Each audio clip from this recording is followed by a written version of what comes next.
नमस्कार मंडळी, स्वागत आहे तुमचं माझ्या चॅनलवरती सुषमा करंडे या. बघा तर मग घरी डेअरीच्या दुधापासून बनवते तूप. बघा किती आपलं हे लोणी जमा झालेला आहे. बघू शकता, लोण्याचा गोळा हातात मावत नाही, बसत नाही.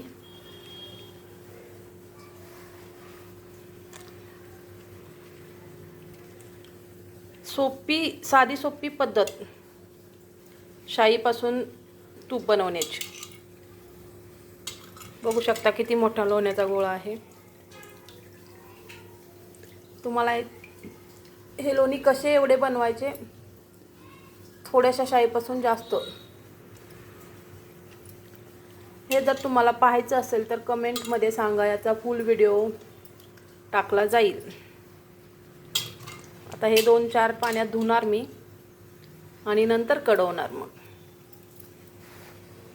भेटूया मग.